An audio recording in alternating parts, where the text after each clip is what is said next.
কত সময় লেগে আর কি তাতে প্রচুর মানুষ এবং মানুষের সঙ্গে তাদের যে ছিল সেগুলো ধ্বংস হয়, বাড়িঘর ধ্বংস হয় এবং সেই সঙ্গে আমাদের সুমাতলা গ্রামেও এবং এই এলাকার মানুষ প্রচুর ক্ষতিগ্রস্ত হয়েছে। সবাই হাততালিতে উৎসাহিত করা। আজকে আমি প্রথমেই জানাবো আমাদের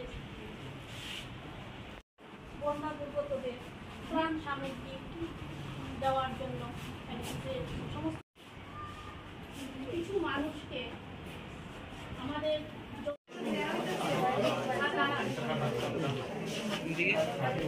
এত বড় বিপর্যয় সাম্প্রতিক কালে ঘটেনি, যার জন্য আমাদের মাননীয় মুখ্যমন্ত্রী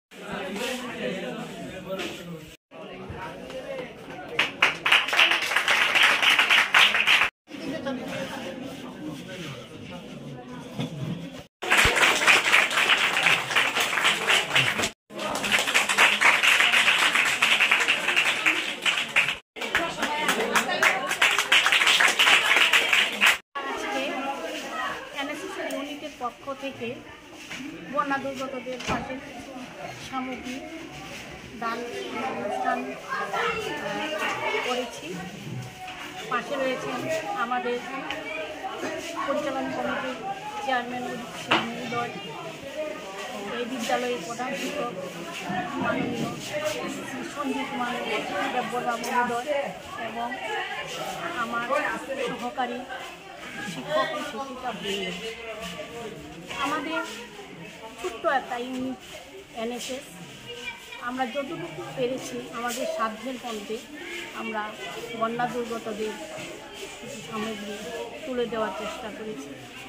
আগামী দিনেও আমরা চেষ্টা করব যে কোনো দুর্যোগে মানুষের পাশে থাকা এনএসএস ইউনিট প্রতিজ্ঞাবদ্ধ আমাদের ছাত্রছাত্রীরা আমাদের বিদ্যালয়।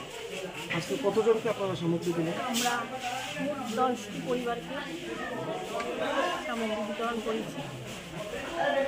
কোন স্কুলের উদ্যোগে? আমরা সরকারি দ্বাদশ শ্রেণী বিদ্যালয়, সুমাতলা সরকারি দ্বাদশ শ্রেণী বিদ্যালয়ে উদ্যোগে এনএসএস এর ইউনিটের পক্ষ থেকে 10টি পরিবার দান সামগ্রী দেওয়ার চেষ্টা করেছি। Thank you.